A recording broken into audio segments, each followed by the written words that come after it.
Good morning guys! Another day, another sourdough. Gusto kong mag-try ng lemon blueberry sourdough. So meron akong starter dito, active na siya. Pinakain ko siya around 10:30 p.m. Tapos actually inantay ko siyang maging active. Sabi ko gagawin ko na siya, kaso inantok na ako. So nung nag-peak na siya, nilagay ko lang sa ref. Tapos ngayon is 8:30. Nag-peak siya around 3:30 a.m. Tapos nilagay ko na sa ref, tapos natulog na ako. So ngayon is 8:30. So okay na siya. Pero double recipe. Yung isa gagawin kong lemon blueberry sourdough. Tapos yung isa iniisip ko pa kung anong flavor. Pero gawin muna natin tong lemon blueberry. So, meron tayong frozen blueberries from SM Bonus kasi ito lang yung nakita ko kahapon. Ang maganda daw na gamitin is yung freeze dry. Freeze dry? Basta ganun. Kasi ito may moisture pa. So, ang naisip kong gawin, tumasik siya. Ang naisip kong gawin, i-food processor na lang siya para yung magiging parang hydration ng sourdough natin, may flavor na siya. Parang yung ginawa ko sa pizza sourdough, kasama yung tomato sauce or yung pizza sauce. So magtimbang tayo. So again, 65% hydration. This is frozen blueberries. Tansyahin lang natin.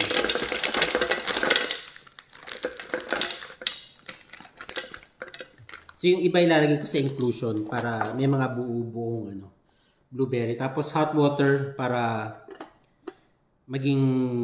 somehow maging warm agad yung ating blueberry. And then yun lang natin hanggang mag 325. That's 65% ng ating hydration. So nag-iimbento lang tayo guys. 330. Blueberry pa ba to? Ang laki. Hindi ba to duhat? Saan ba to galing kasi? Ayan, 325. So i-process na lang natin hanggang maging liquid siya. Gamit ang ating Perry Smith na food processor.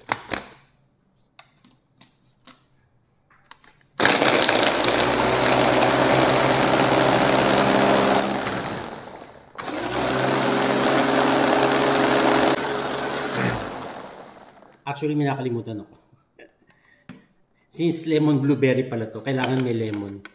Mag-juice tayo ng lemon.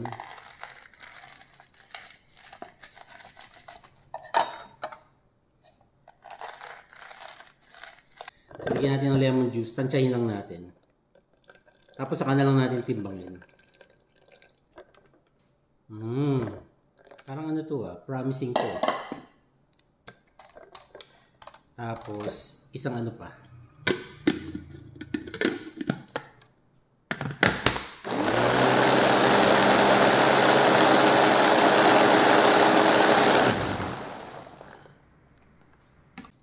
$3.25. Ay, tumutulo. 3.25.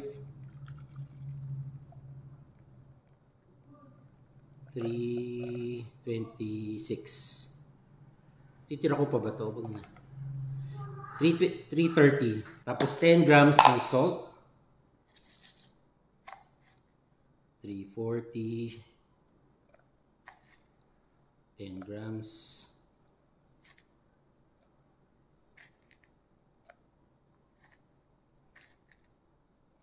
And then yung ating sourdough starter, 100 grams. And active na active siya. Anong flavor yung gagawin ko sa isa? Baka yung cranberry na lang sa walnuts kasi hindi ko pa siya natatry. Order kasi yung ginawa ko dati. So sige, gawin natin. 100 grams.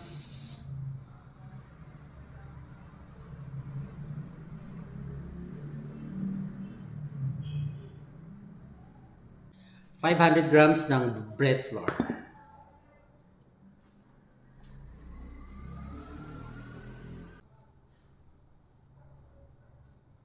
Ay, ang saya nito. Kulay purple.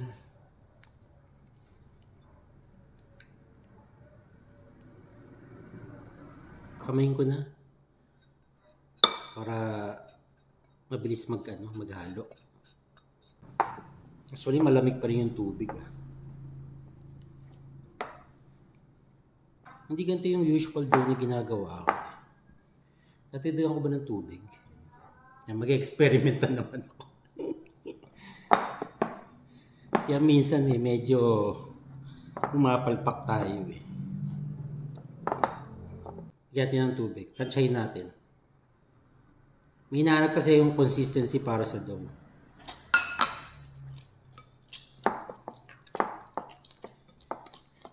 Well, kasi yung blueberry naman, technically, hindi siya pure liquid. Since blender natin siya. So mag-iba talaga yung hydration nito. Lagyan natin ng konti pang lemon. Ayan, parang ganyan. Ganito yung... Ay, ang ganda. Nagba-brighten siya nung nilagyan ko ng lemon. Ito medyo pinkish na. Ito purplish. Purplish. Ang ingay ng bowl.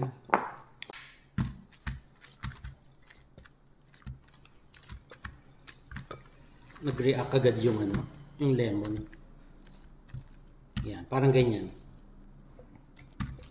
Para pwede nating stretch. So hindi ko na alam kung ilan na hydration ito kasi tinansya ko nga lang. Or kulang pa siya. Feeling ko kulang pa. So medyo tataasan natin yung hydration nito. Nagtatansya tayo, guys. So ang nangyayari dito is by feel na lang yung ating ingredients. Hindi na siya sukat. Parang ganito, ganyan. Na-stretch mo siya. So after this, i-rest natin to for 1 hour. Tapos gagawin na natin yung coil and fold. Coil fold? Yung coil fold niya. Hindi na ako nag-stretch and fold. Mamaya after dito. So this is part 1 ng ating paggawa ng lemon blueberry sourdough. So i-rest natin for 1 hour and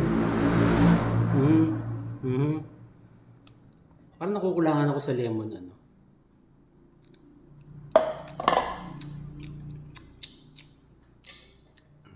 Trust the process.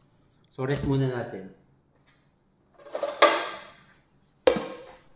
Be back for 1 hour for part 2 ng ating paggawa ng lemon blueberry sourdough. Okay guys, this is a situation. Ito okay siya, maganda siya. Na na siya.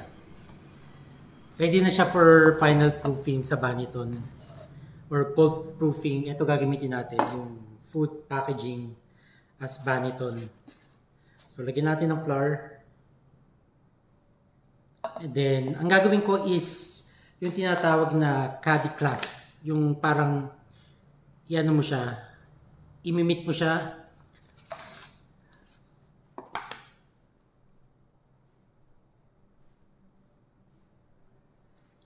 Right, final step na. Ito nagkakaproblema ako, kaya nilagyan ko ng cornstarch. Feeling ko nag-weaken yung gluten niya, pero malalaman natin pag binake natin. Pero ito okay siya. Ito yung blueberry, ito yung cranberry and walnuts. So, final shaping na natin siya. Recently, ginagawa ko yung caddy clasp. Yung ginaganon lang siya. Gaganyanin mo lang na parang pouch. And then yung kabila.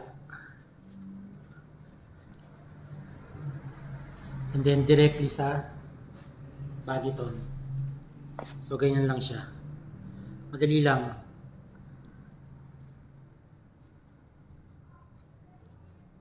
Actually, ganyan lang. Wala nang kailangan gawin pa.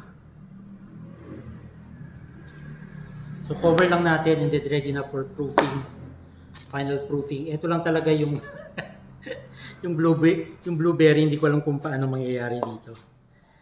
Pero let's hope for the best pag na-bake siya.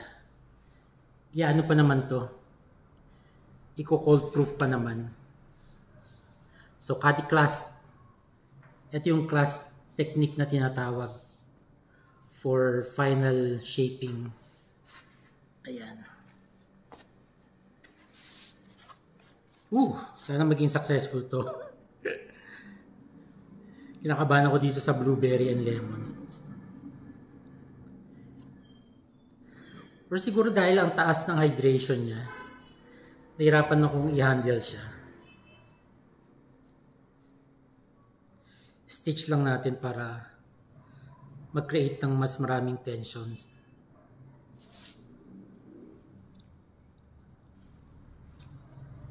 Siguro kung ginawa ko siya na inclusions, mas maganda yung kakalabasan ng dough na to.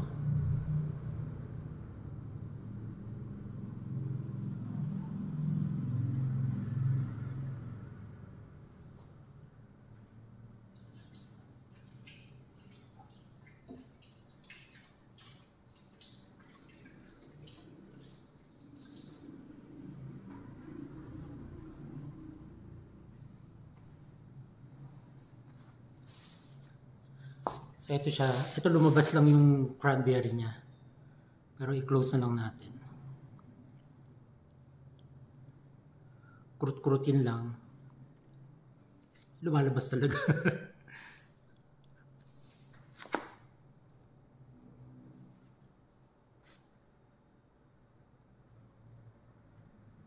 Well, ganun talaga, normal yun.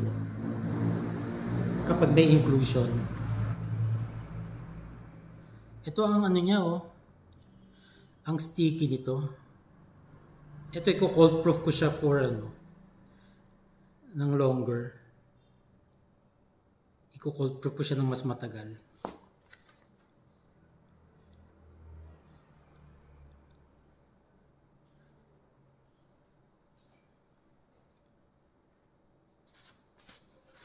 Pero hopefully maging okay siya. Hopefully.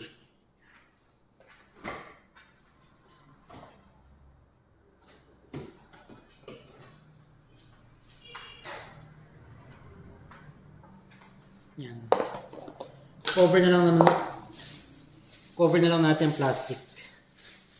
Ito nire-reuse ko na lang. Since sa ref ko naman siya ini-store para hindi ako nagkakasya ng plastic. Cover natin with plastic and then rubber band. Ready for the fridge.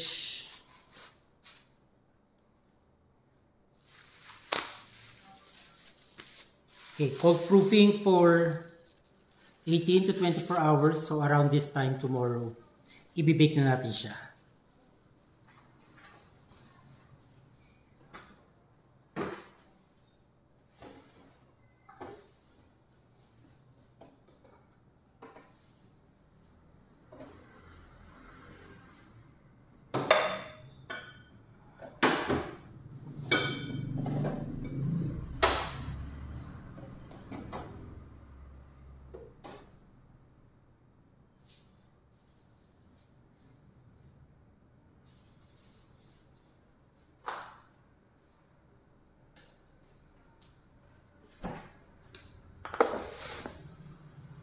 Okay, so part 3 na ng ating paggawa ng lemon blueberry and cranberry and walnuts. So umangat na siya ng almost above 50% rice. Saktong-sakto lang yung minark natin.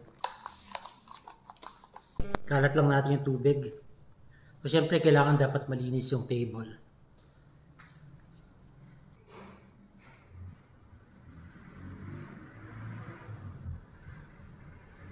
So basahin natin yung kamay natin para hindi din siya manikit. So i-stretch lang natin siya.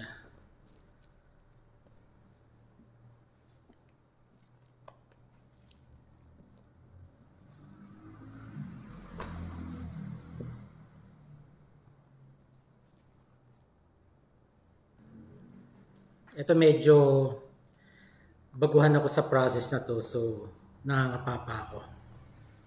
I think okay na yan. Takot na ako mag-stretch.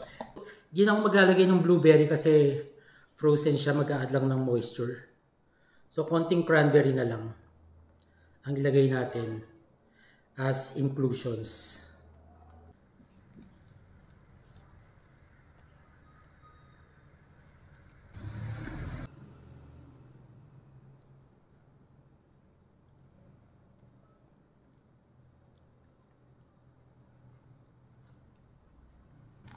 So hopefully successful siya, no?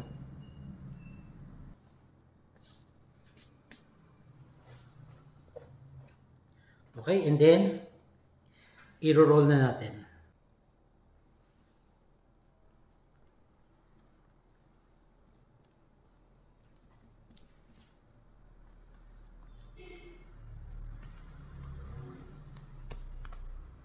Ito yung pre-shaping na tinatawag. Tapos ita-tighten natin yung dough natin.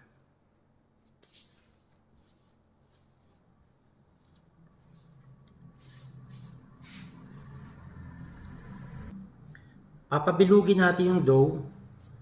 Tapos unti-unti nating ipupull towards atin para mas stretch yung surface niya, magkaroon ng tension.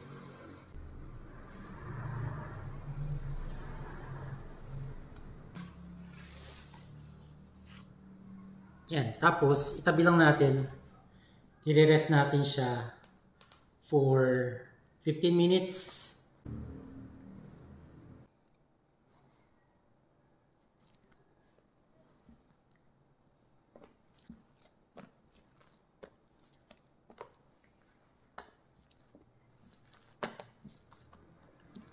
Kasi dapat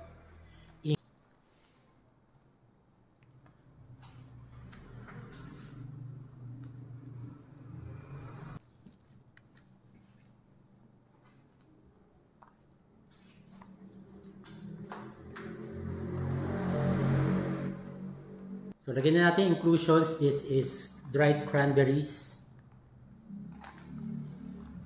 Ito yung walnuts.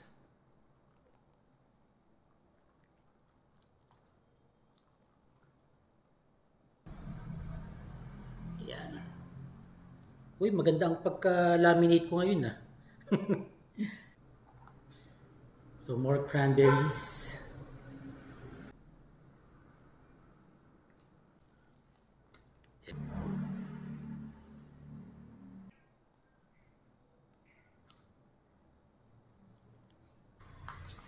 I-roll na natin.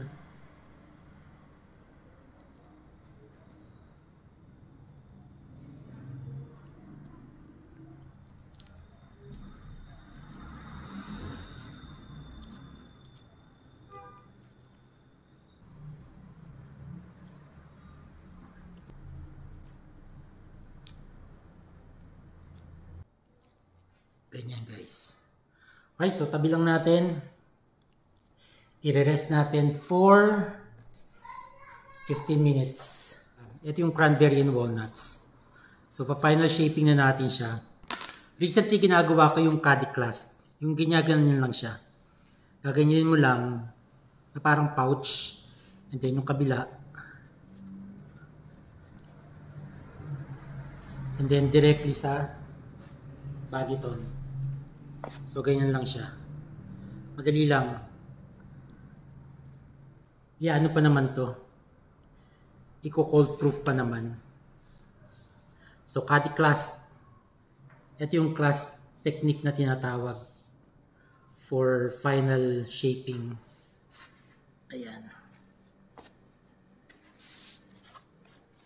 Sana maging successful to. Kinakabahan ako dito sa blueberry and lemon. Or siguro dahil ang taas ng hydration niya, nahirapan akong i-handle siya. Cover natin with plastic and then rubber band. Ready for the fridge.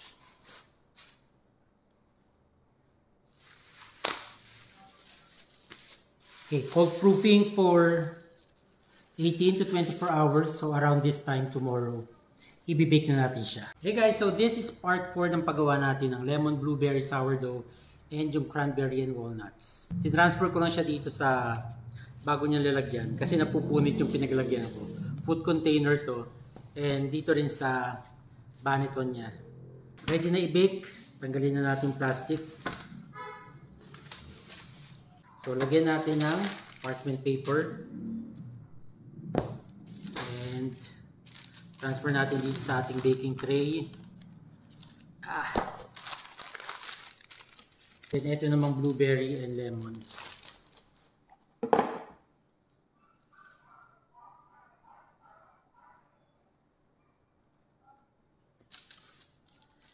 Ganda. Sana pag na-bake, maganda rin. Hindi natin lalagyan ng design kasi merong inclusions eh. And mahirap i-cut kasi merong mga cranberry na nakaharang. So, nipisan lang muna natin. Ayaw nating ma-deflate or masyadong bumaba yung sourdough natin. So, bake lang natin for 30 minutes with steam. Pwede natin spray ng tubig para hindi maging makapal yung ano niya, yung crust. Crispy siya pero manipis. Hindi ko makapal yung crust.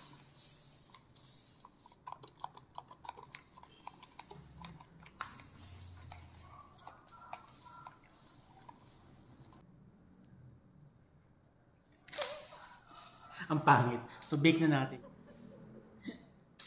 Huwag tayong umasang okay itong blueberry. Gagawa tayo ng redemption bread. Alam ko na kung saan ako nagkamali dito. So, huwag natin expect na okay siya. Kita nyo, flat na flat to. Tapos, parang undent siya sa loob. So, the right temperature para malaman nyo na okay na yung binibake nyo, yung sourdough nyo. So, yung internal temperature niya should register at around 200 to 210 Fahrenheit. Ito nasa 203. So, luto na siya. So, ito, wala akong problema dito. Maganda yung result natin dito sa cranberry and walnuts. So, hintayin lang natin lumamig tapos ikakat natin para ma-reveal natin yung crumb ng ating bread. Especially this one. Pero, anyhow, kung ano man maging itsura niyan, edible pa rin naman. So, natin, dito muna tayo sa maganda. Unahin natin itong cranberry and walnuts. Yan siya, guys. Maganda yung crust. It's still crispy, pero manipis lang siya. And the crumb reveal. Daming ano. Daming cranberry. Let's try natin.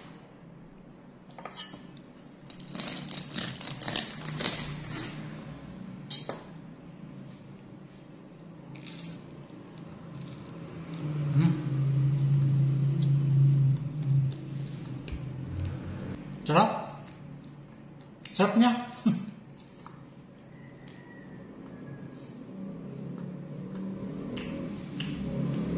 Ang lapot ng bread. Crispy yung ano, yung crust. Handa. Okay, dito na tayo. Ano kaya itsura ng loob nito? Pero guys, gagawa tayo ng ano, redemption bread nito. Alam ko na kung saan ako nagkamali dito kasi. In fairness, it's not that bad. Ang bango niya. May pagkaano lang siya, konting gummy. Yung crumb niya. Pero, ang maganda dito, kapag iniinit mo siya, nagiging perfect yung texture niya. Try natin. Yung amoy niya para siyang, parang wine. Blueberry, tapos may lemon. Try natin. It's not that bad. Masarap. Ang taas ang boses ko. Masarap siya.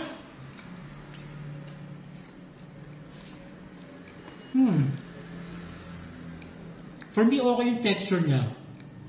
Kahit sa close crumb. Perfectly cooked, malambot, moist, crispy yung crust.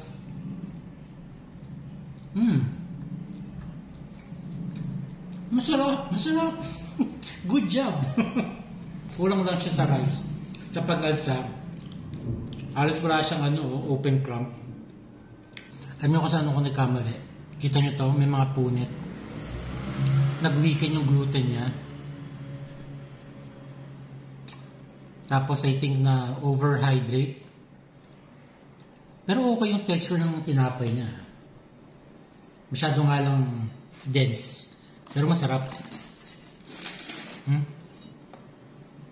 Malambot pa oh.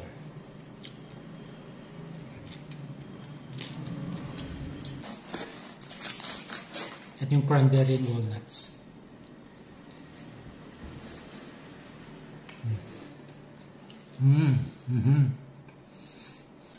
Masarap siya sa tinapay, yung walnuts. And then yung cranberry nag-add ng tartness and a little bit of sweetness dito sa ating bread. Lambot ng tinapay.